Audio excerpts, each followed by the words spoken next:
बचपन से ही दादी माँ की कहानियां मुझे बहुत पसंद थीं। उनकी कहानियां सुनते सुनते मैं एक अलग ही दुनिया में खो जाता था। हर शाम जब सूरज ढलने लगता था, दादी माँ हमें अपने पास बुलाती और कहानियों का सिलसिला शुरू हो जाता था।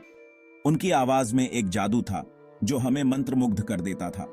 राजा रानी, परी और देवताओं की कहानियां सुनते सुनते मैं एक अलग ही दुनिया में चला जाता था। उन कहानियों में एक अद्भुत संसार बसा हुआ था, जहां हर किरदार की अपनी एक अनोखी कहानी थी। राजा रानी की कहानियां हमें साहस और न्याय की सीख देती थीं, जबकि परियों की कहानियां हमें सपनों की दुनिया में ले जाती थीं। पर दादी माँ की कहानियों में एक किरदार मुझे हमेशा डराता था, यक्षिणी। यक्षिणी की कहानियां सुनते ही मेरे रोंगटे खड़े हो जाते थे। उसकी रहस्यमयी और खतरनाक छवि मेरे मन में गहरी छाप छोड़ जाती थी। यक्षिणी एक सुंदर स्त्री, लेकिन रहस्यमयी और खतरनाक।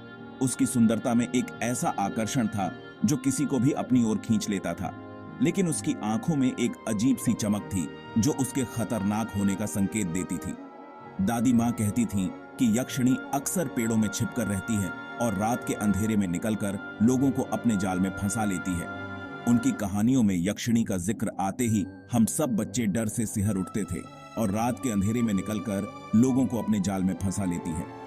दादी माँ की कहानियों में यक्षिणी का जिक्र आते ही हम सब बच्चे डर से सिहर उठते थे। उनकी कहानियों में यक्षिणी का जिक्र आते ही हम सब बच्चे डर से सिहर उठते थे। उनकी कहानियों में यक्षिणी का जिक्र आते ही हम सब बच्चे डर से सिहर उठते थे। मैं सोचता था कि क्या सचमुच यक्षिणी होती है या ये बस दादी माँ की मनगढ़ंत कहानियां हैं। क्या यक्षिणी वाकई में इतनी खतरनाक होती है जितना दादी माँ बताती है, या ये सिर्फ हमारे डर को बढ़ाने के लिए बनाई गई कहानियां हैं, या ये बस दादी माँ की मनगढ़ंत कहानियां हैं? क्या यक्षिणी वाकई में इतनी खतरनाक होती है जितना दादी माँ बताती है, या ये सिर्फ हमारे डर को बढ़ाने के लिए बनाई गई कहानियां हैं? क्या यक्षिणी वाकई में इतनी खतरनाक होती है जितना दादी माँ बताती है, या ये सिर्फ हमारे डर को बढ़ाने के लिए बनाई गई कहानियां हैं? लेकिन जैसे जैसे मैं बड़ा होता गया, मेरा सामना एक ऐसे रहस्य से हुआ जिसने मेरी जिंदगी बदल दी। उस रहस्य का नाम था रूपा। रूपा एक ऐसी लड़की थी जो हमारे गांव में नई नई आई थी। उसकी आंखों में एक अजीब सी चमक थी जो मुझे यक्षिणी की कहानियों की याद दिलाती थी। उस रहस्य का नाम था रूपा। रूपा की आंखों में एक अजीब सी चमक थी जो मुझे यक्षिणी की कहानियों की याद दिलाती थी। उसकी हरकतें भी कुछ अजीब थीं। वह अक्सर रात के अंधेरे में गांव के बाहर जाती थी और सुबह होते ही वापस आ जाती थी। गांव के लोग भी उसके बारे में तरह तरह की बातें करते थे। कुछ लोग कहते थे कि वह एक साधारण लड़की है, जबकि कुछ लोग उसे यक्षिणी मानते थे। मैं भी उसके बारे में जानने के लिए उत्सुक था। एक रात मैंने उसका पीछा करने का फैसला किया। वह गांव के बाहर एक घने जंगल में गई। वहां मैंने देखा कि वह एक पेड़ के पास खड़ी थी और कुछ बुदबुदा रही थी। अचानक उसकी आंखों में एक अजीब सी चमक आई और वह गायब हो गई। मैं डर के मारे भाग खड़ा हुआ। उस रात के बाद मैंने कभी भी रूपा के बारे में किसी से कुछ नहीं कहा, लेकिन मेरे मन में यह सवाल हमेशा बना रहा कि क्या रूपा वाकई में यक्षिणी थी या यह बस मेरी कल्पना थी। दादी माँ की कहानियों ने मेरे मन में एक ऐसा रहस्य छोड़ दिया था जिसका जवाब मुझे कभी नहीं मिला। हमारे गांव के बाहर एक पुराना कुआं था। यह कुआं बहुत पुराना था और इसके चारों ओर घनी झाड़ियां उगी हुई थीं। कहते थे कि उसमें एक यक्षिणी रहती है। यह कहानी पीढ़ियों से चली आ रही थी और हर कोई इसे सच मानता था। लोग उस कुएं से पानी भरने से डरते थे। गांव के बुजुर्गों का कहना था कि जिसने भी उस कुएं से पानी भरा, उसके साथ कुछ न कुछ अनहोनी जरूर हुई। एक दिन मैं अपने दोस्तों के साथ खेल रहा था। हम सब मिलकर गांव के मैदान में क्रिकेट खेल रहे थे और बहुत मजा आ रहा था। खेलते खेलते हम उस कुएं के पास पहुंच गए। हमें पता ही नहीं चला कि हम कब वहां पहुंच गए।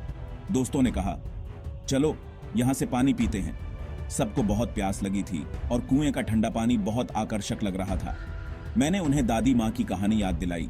दादी माँ ने हमेशा कहा था कि उस कुएं के पास नहीं जाना चाहिए। नहीं, यहाँ से पानी नहीं पीना चाहिए, यहाँ यक्षिणी रहती है। दोस्त हंसने लगे। उन्हें मेरी बातों पर यकीन नहीं हो रहा था। अरे यक्षिणी वक्षिणी कुछ नहीं होता, ये सब बूढ़ों की बातें हैं, एक दोस्त ने कहा। दूसरे ने भी हंसते हुए कहा, हमने भी सुना है पर कभी देखा नहीं। मैं डर रहा था पर दोस्तों के सामने डर दिखाना नहीं चाहता था। मैंने सोचा अगर मैं डर गया तो सब मुझे डरपोक कहेंगे, इसलिए मैंने भी हिम्मत जुटाई और कुएं के पास गया। दोस्तों ने बाल्टी को कुएं में डाला और पानी खींचने लगे। पानी की आवाज़ सुनकर मेरा दिल तेजी से धड़कने लगा। मैंने कुएं के अंदर झांका पर कुछ नहीं दिखा। फिर भी मुझे अजीब सा महसूस हो रहा था। दोस्तों ने पानी पिया और मुझे भी पीने के लिए कहा। मैंने हिम्मत करके पानी पिया पर मन में डर बना रहा। पानी पीने के बाद हम वहां से चले गए। दोस्तों ने कहा, देखा कुछ नहीं हुआ, यक्षिणी वक्षिणी सब झूठ है। पर मैं अब भी सोच रहा था, क्या सच में कुछ नहीं हुआ या हम बस किस्मत वाले थे। उस दिन के बाद मैंने फिर कभी उस कुएं के पास जाने की हिम्मत नहीं की। हम सब कुएं के पास पहुंचे। मेरे दोस्तों ने पानी पिया और जाने लगे। तभी मेरी नजर कुएं में पड़ी। मुझे लगा जैसे कोई मुझे देख रहा है। मैंने ध्यान से देखा। एक सुंदर स्त्री, उसकी आंखें गहरी थीं और उसके होठों पर एक रहस्यमयी मुस्कान थी। मैं डर गया। क्या यही यक्षिणी है? मैं वहां से भागना चाहता था पर मेरे पैर जमीन पर जम गए थे। स्त्री ने धीरे से मेरा नाम पुकारा, अमित। उसकी आवाज इतनी मधुर थी कि मेरा डर गायब होने लगा। मैंने हिम्मत करके पूछा, तुम कौन हो? मैं रूपा हूं, उसने जवाब दिया।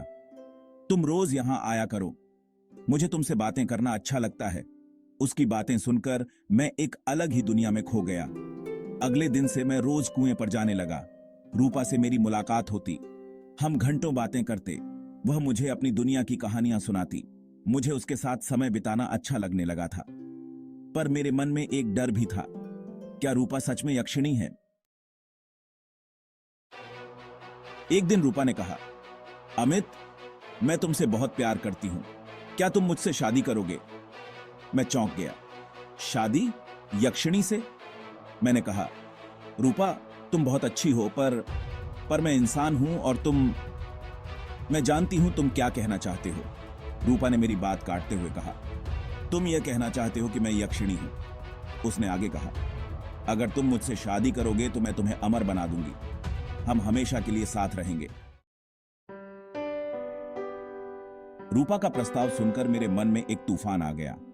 एक तरफ थी अमृता का वादा, रूपा का साथ, और दूसरी तरफ थी मेरी दुनिया, मेरे अपने। मैं क्या करूं?